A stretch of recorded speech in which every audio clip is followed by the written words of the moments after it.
5 seconds.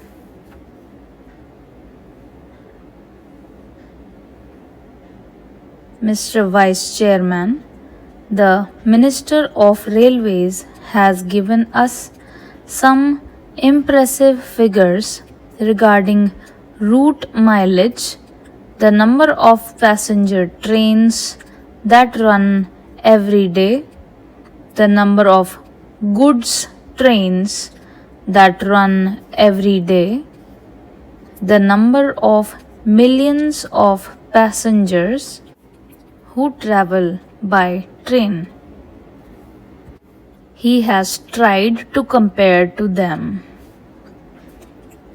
In view of the vastness of the country, the large number of passenger trains being run, the large number of goods trains being run, and the big route mileage, he has tried to show that the number of accidents that have occurred is not quite alarming.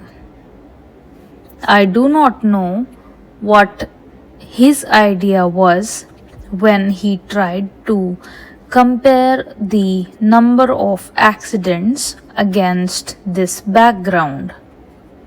Committees have been appointed when serious accidents took place to find out why such and such accident took place. The Shah Nawaz Committee, which was appointed in 1956, gave a very voluminous report. Therein, they had stated the causes of accidents that occurred during the period before, and they had also suggested some preventive measures. The government have again appointed another committee headed by Dr. Kunzru. It is more than 8 months or so. I do not know why an interim report has not been submitted by this committee.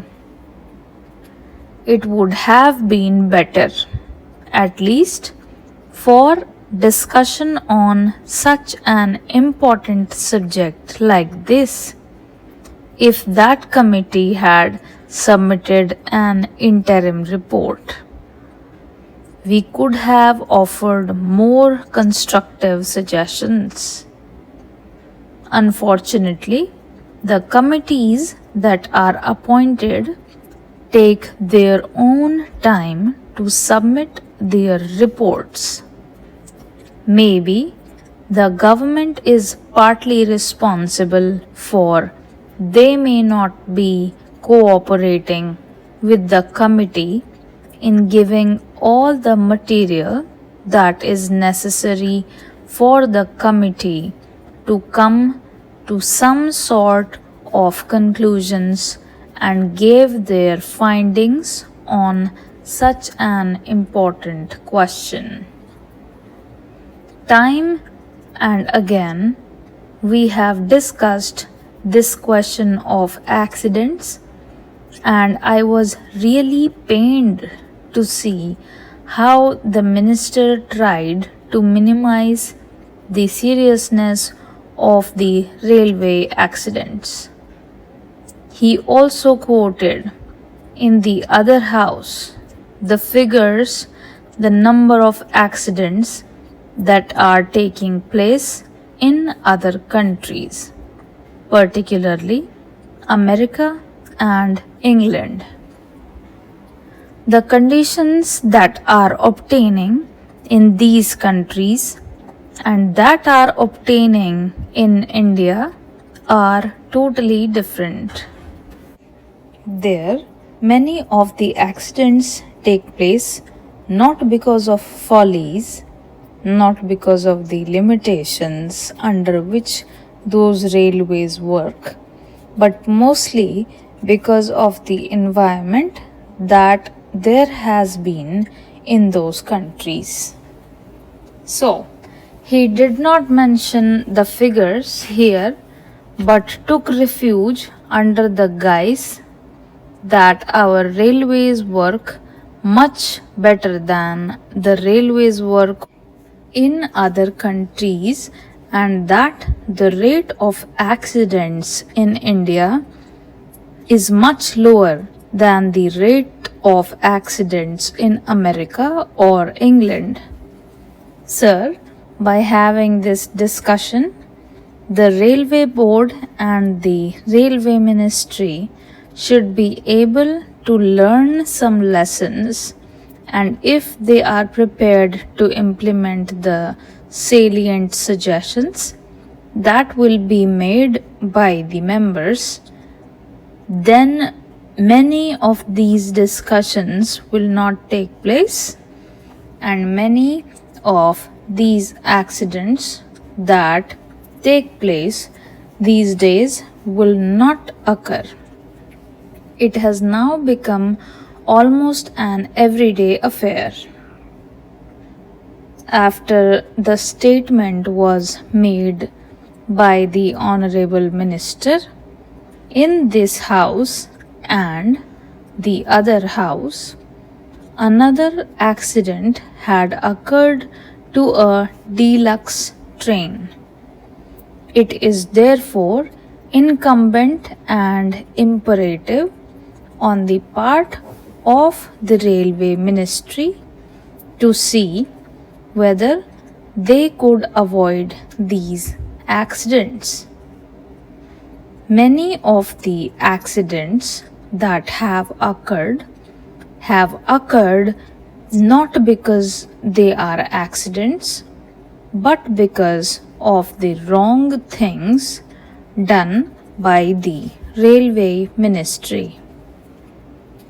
When a train leaves the station, care is not taken to see whether it has a defective engine, defective locomotive, whether proper check was made of it, whether the bogies that are attached to the train are properly checked up, whether the screws and bolts that are there are properly placed in their proper places, and so on.